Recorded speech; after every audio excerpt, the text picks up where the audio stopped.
दोस्तों, railway ALP का exam 16, 17 और 18 फरवरी को होने वाले हैं।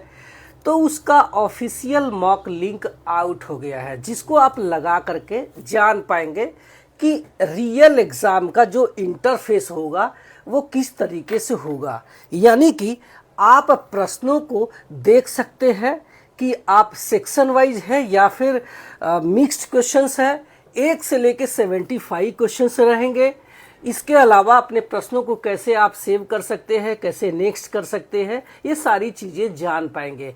और आप इसको अगर लगाना चाहते हैं, ये तो आपके लिए बिल्कुल ही फ्री है, जो कि आप भारतीय रेलवे की किसी भी ऑफिशियल वेबसाइट पर जा करके इस पर लॉगिन आईडी बिना डाले आप उसमें एंटर कर जाएंगे। इसके बाद वहाँ पे आएगा लैंग्वेज सिलेक्शन, तो आप अपने मनपसंद लैंग्वेज सेलेक्ट कर लेना और सेलेक्ट कर लेंगे तो आपके सामने खुल जाएगा जो मॉक टेस्ट होगा और उसको आप लगा सकते हैं। ये लगाना जरूरी बिल्कुल भी नहीं है, बट आप अगर लगा लेते हैं तो आप जान सकते हैं कि आपका एग्जाम का जो है पैटर्न कैसा रहने वाला है। जब हम इस मॉक लिंक को देखते हैं तो इसमें पाते हैं कि टोटल जो है 75 क्वेश्चंस में से जनरल अवेयरनेस के 35, मैथ के 30, साइंस के 5 और रीजनिंग के सिर्फ 5 क्वेश्चन से दिए गए हैं, जो कि एक तरीके से आपका एक डेमो है।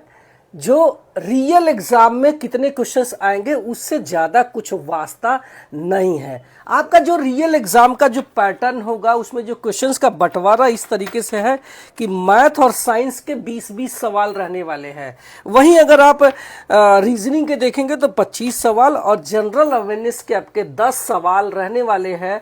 तो आपको जो क्वेश्चंस देखने को मिलेंगे वो इसी तरीके से होंगे। अच्छा, सबसे बड़ा सवाल ये है कि क्या जो क्वेश्चंस होगा वो मिक्स्ड आएगा या फिर सेक्शन वाइज आएगा, क्योंकि बहुत सारे बच्चों को ये जानने में बहुत ही तमन्ना होती है, बहुत सी उत्सुकता होती है कि ये क्वेश्चंस मिक्स्ड है या फिर सेक्शन वाइज है। अगर आपकी इससे तैयारी अच्छी है तो इससे कोई फर्क नहीं पड़ना चाहिए कि ये क्वेश्चंस मिक्स्ड है या फिर सेक्शन वाइज है। बट इस मॉक लिंक को लगाने के बाद ये पता चलता है कि आपका एग्जाम जैसे 2024 के नोटिफिकेशन में जो एग्जाम हुआ था यानी मिक्स्ड था, इसी तरीके से अब की बार भी ये एग्जाम के जो क्वेश्चंस है वो मिक्स्ड देखने को मिलेंगे। यानी कि आपका पहला सवाल मैथमेटिक्स का तो दूसरा साइंस का हो सकता है, तीसरा आपका जनरल अवेयरनेस से हो सकता है। इस तरीके से क्वेश्चंस बटे होंगे।